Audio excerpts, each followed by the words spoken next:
Get a job in tech. Thanks everybody for listening to this podcast. This is our 100th episode. I really appreciate it.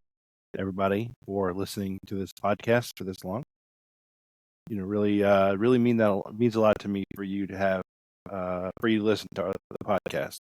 If you've been here since like episode 1, wow, that's amazing. Thank you for support. I know this 100 episode, right? I think I've gotten away from talking about how to do stuff. I think I've been focusing more like here's how, or here's you can do this. So this one I'm going to talk about how to get a job in IT, tech, really, actually. And so the thing is, with now, companies are going to be needing people to go back to work or to work in their office. People are going to say, hey, I don't want to work in an office anymore. I'd like to work from home full time. And that leaves an opportunity for you, whether you work at Walmart, McDonald's, you're a mechanic, you're a forklift driver, or whatever it is. And I'd just like to maybe talk about some little things to set yourself up before you start to get into tech. And I know it's probably a little bit overwhelming for you.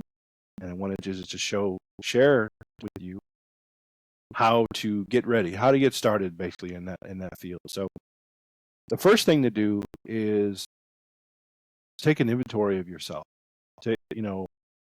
Before you get a job, you really want to know, well, how much do I need to make? How much do I want to make, right? Maybe you don't know how much you want to make, but you know how much you do make, right? And I would say, start by saying, like, if I work 30 minutes away and let's say you make $10 an hour, whatever it is right now, and you travel 30 minutes one way to work, and that's an hour a day. So now, how much is that worth to you, right? How much is that hour worth to you? Is that $10 an hour? So realistically, let's just play with the numbers here. Realistically, you make, $8 an hour. Let's say realistically, right? Because those $2 an hour you spend going there. Or let's say, I guess better. Let's say an hour. Let's put that differently. Let's say $1. So you make 10, but because you travel 1 hour each way per the day. So if you can think of it this way, you have 8 hours in a day and you make $10 an hour. So per day, you make $80 per day. Wow. And your travel time, that's an hour. So now you take $10 off of that to travel. That's kind of how you would think of it, right? So in actuality, you're only making $70 a day, really. And $70, and that's before taxes, of course, right? So 30%, I think, or I don't know. That income bracket's a little different. Let's say, I don't know, $2, I think. For every 10, it's 2, let's say. So in actual reality, you're making $80 less $2 an hour, 8 times 8, 64. So $64 in a day you're making take home, right? So less the 1 hour that it takes you to get back and forth to work, which is 10. So now you really only make $54 per day, right? That's really the number. So $54 times 5 days a week is what you get paid. That's how to look at it. And now if your commute's even longer, if your commute is 2 hours, so it's a 1 hour one way and 1 hour one way back, whether that be a bus, whether that be a car, whatever that is. And that's how I tell people to, or I suggest how to people to think of how much they make. How much what do they need to make to replace their income, right? Basically. That's the first thing. The other thing is take an inventory of your day. What do you do to the day? If you commute by bus, what could you be doing while on the bus to help yourself get another job? Which is probably hard, right? You got a phone, you could watch a video or, instead of spacing out, maybe a technical video or whatever, right? One of my videos, of course, my awesome videos on my YouTube channel, Gary McNeely. Just type it in your Google search bar, your YouTube search bar there, and you'll find yours truly's YouTube channel, where I have lots of good content posted every day. Post a new video every day. And there's 168 hours. I know a couple podcasts ago I talked about 160 hours in a week. So, audit your money. How much do you need? Really, that's the basis right there, right? If you know how much you need to make, if you make, $54 a day take home right now, what do you need to make? Obviously you need to make more than that, right? To keep up your lifestyle. So right now you make $54 a day, and you have maybe you have a car, maybe you don't, but you have expenses. Maybe you have a cell phone expense or whatever you have. So that should factor in your decision making. So in IT, a lot of jobs start out, $10, $12, $13 an hour. Some are work from home. So ask yourself this question: if you had a work from home job, how would that help you out? I make $10 an hour now. You make $13 an hour as a work from home, like a help desk technician, work from home. There a company like Transcom, or what's the other one? I forget the name of it, but a company like Transcom would hire you, or Sitel, that's the other company, right? And they would hire you, and you'd work from home full time. And you think about how much would that save me? So think of that $45 you make now, right? Now factor in you're going to work for a company like Sitel or Transcom. Or maybe you make the same. Who knows? Maybe it's $10 an hour. Let's just say, right? Well, that $10 an hour, you save at least, probably getting taxed the same, right? So instead of 54, you'll be 64. So it's $10 extra because you're not having to travel anywhere. So you can take that $10 extra that you have, that you make per day, and spend it on something else. Okay, that's really the foundation, really, right? You got to be honest with yourself. Actually, when you look for a job, you don't want to go and travel, somewhere across the United States, let's say, or across another country, basically, right? When you don't know what you make now, and you don't have your expenses plotted out. Maybe you can't take care of your expenses or whatever, but you don't have them plotted out. You don't know what you want to make because you don't know what you make now. So this is a good idea to find out what you want to make because you know what you make now. Okay, having said that, the other thing is start to talk about, take an inventory, right? Take a piece of paper. I'll wait, right? I'll wait. But take a piece of paper and write down how much you make per hour. And then write down what your commute every day. Okay? Now, take that and multiply it times 5. That's 5 days a week. And now take $3 off for every $10 you make.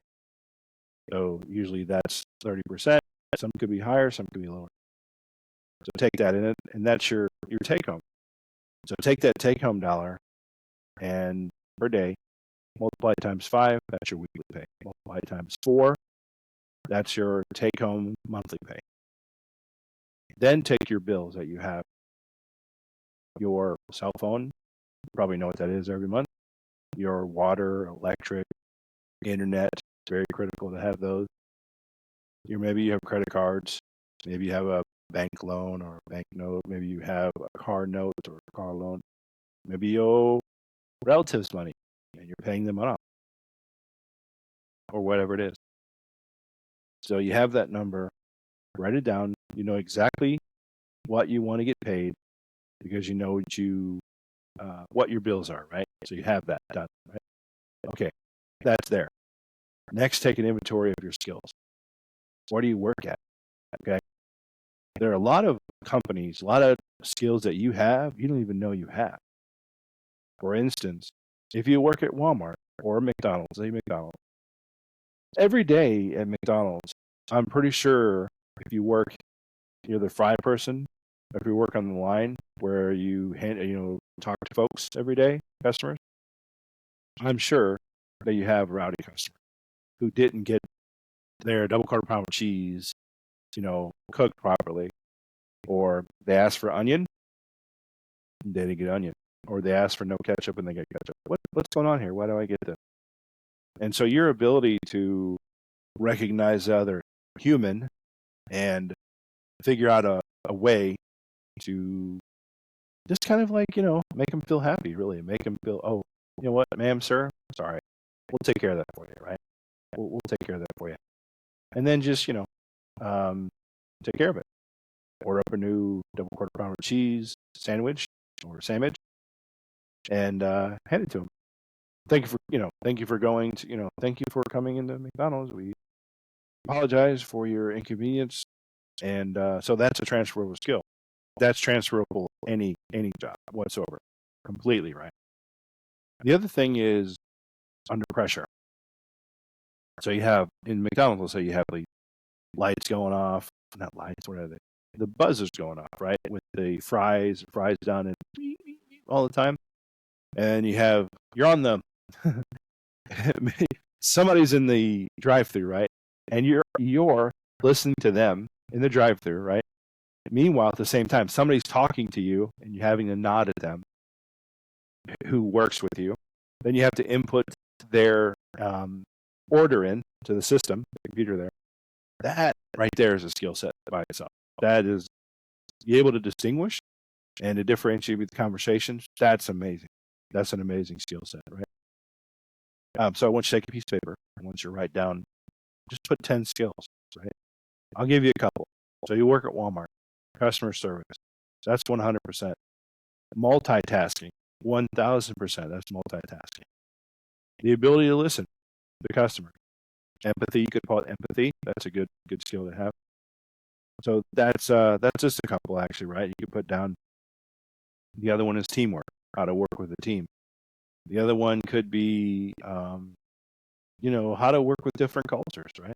By the way, if you live in one of these cities that has different nationalities from different countries, and you work there, you have the ability to be able to work with them effectively and understand them and be able to communicate and know the mannerisms of the different people from different nationalities. That's a skill right there in itself, right there. That's a real good skill actually to have. You understand it, right? So that's another thing. Okay, so that's you got a piece of paper. So to recap, we have you're putting down what you get paid, and you're putting down how much money you make per week and per month after take home. Putting down your expenses, your bills and whatnot, putting that down, and you kind of identifying that. That's really the baseline for getting a new job. Then also you're taking an inventory of what skills do you have now, because we want to build on your skill set. If you go and you don't have some of those soft skills, it's not going to do you any good. So we have to identify what skills, take an inventory of skills you have, and then just help them a little bit, tweak the skills a little bit, improve them a little bit, so that now they're ready for you to get a job in the technical field. McDonald's, for instance, right? Customer support. That translates into help desk. That translates into help desk administrator, where you talking to people on the phone and you're listening to them, and then you do a function. Maybe you check, reset the password or create an account form or whatever it is. So those are really good skills to start off with. Now I want to talk about taking those skills you already have. Now let's put some introductory skills, some introductory technical skills in there, and start off with this. If you don't know anything about computers, let's assume you have a computer. Let's assume that, right? So there's a program called VirtualBox. VIRTUAL box, BOX. So VirtualBox is an open source program. And what open source means is it's free and doesn't necessarily contain, typically they don't contain viruses. And it's a community that makes this. In the VirtualBox case, it's made by Oracle Corporation. You probably have heard of Oracle Corporation. they make this product, VirtualBox. They bought it from, I think, Sun Microsystems, I believe, a while ago, and they just made their own version of VirtualBox. So you download VirtualBox, put it on your computer, and how do you do that? In my YouTube channel, Gary McNeely IT, actually, Gary McNeely IT is my YouTube channel. You go there, or just look for my name, Gary McNeely, in YouTube, and look in my videos. You're going to see a video called VirtualBox. So you want to download, or not download, but you want to watch that video I have on VirtualBox, how to install VirtualBox. I have a video on it. And I'll link that to the show notes as well. So that's really step number one in IT, technical, getting involved in technical. Again, you don't have to know anything technical to do this. We're just setting it up. We're easing yourself into the technical field. You want to just slowly creep in there, right? Creep into the IT field, basically. The second thing you want to do is getting VirtualBox means that you can install an operating system inside your operating system that won't have any effect on your computer at all. So why do you care about that? What's important about that? It's important because you can use that as a test environment to play around with IT or technical, to learn the technical skills needed. And there are two different OSs, operating systems, that you'll probably hear about in the technical term or technical world. And they are usually it's Windows and Linux. So usually those are the two that you hear about, right? So what you do is you use VirtualBox to play or to install Windows inside your operating system. The benefit there is, again, it's not going to affect the operating system you have now, and you can delete it if you want to. And that's the benefit of it. The other thing I want you to download, and you're writing this down, right? You're writing this down, right? Okay, good. So you want to go to Google or just go to my YouTube video on how to install Windows Server. So you can choose Windows Server 2019 is the latest and greatest. I'll again put the show notes, link in the show notes. Watch the video I have on installing Windows Server 2019. So that's really step number 2 in your technical, adventure, basically, your Oregon Trail of IT or technical journey, if you will, right? So thirdly, right, you want to download Ubuntu. So Ubuntu is just Linux, really. And what is Linux? So Linux is the open source or free version of an operating system. Anyone can download it. It's free. The Windows Server, although it's not free, you do get a free trial for 180 days.